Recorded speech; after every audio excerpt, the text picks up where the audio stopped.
Personally, I think it looked quite good, if I'm honest. I quite like the livery. Obviously, I think it's sort of a freelance type of thing. Yeah, if we just take a quick look at this, it's actually surprisingly heavy. The running board here, this entire chassis is actually die cast. You can feel that it is quite cold, and this is brilliant because it means that even though it's cheap, it's going to be solid down on the track, and it's going to be able to pull a decent amount of wagons because it has enough weight to do so. But yeah, obviously it's Hornby Railroad, it is very basic, but let's see what details we can find. We've got buffers, obviously they're not sprung.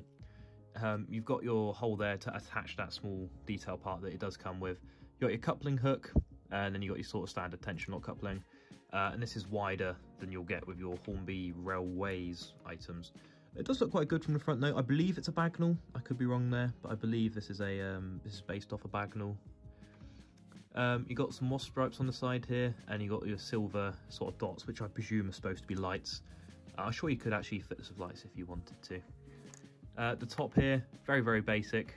There's just 3 moulded bits here, and then there's a handrail picked out in white along there, and also just here as well.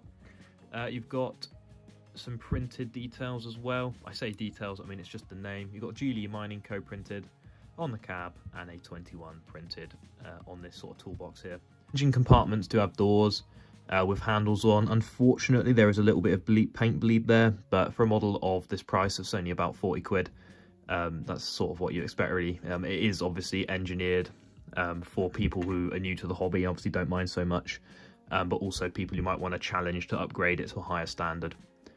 On the cab, we've got a couple more handrails picked out in white. You can see the step ladder down there. There's also one there. There's an exhaust pipe there, just up the middle. And then you can see there are sort of windscreen wipers. Just, if we can get that closer, yeah. So there's sort of windscreen wipers here and here, but they're not brilliantly moulded. But again, it's railroad, that's sort of how it is. If we take a look at the back here, I think it looks quite nice, to be fair. We've got printed lights. But the wasp striping, I think, does look quite good, personally. You've got another hole down there to add in that detail part, and obviously we've got 2 buffers as well. I think it's quite a nice looking solid model, actually. I might get one of these myself to do for my freelance thing, because obviously they're freelance livery anyway, so I can easily just take off these logos and put my own ones on. But that's sort of what's great about Hornby Railroad. It's quite nice, it's quite cheap, it's affordable. You can get it out of the box. You can either keep it as it is, or you can make it a project to upgrade it to better standards. You can add various detail parts, or it's a good base to sort of repaint into something you want to do yourself. So I think that's pretty cool. There is nothing in the cab. However, there is a lot of space in there. You probably could actually fit a sound. You could probably fit a speaker in there if you really wanted to upgrade one of these to sound, which is quite cool. But yeah, as I was saying, you could easily upgrade this. You could add in a floor here, you could add in some drivers, you could add in a console, you could drill these out and put in proper lights, you could add detail to the buffer beam. There's just a lot of potential here, I think, and I think it's a great little model.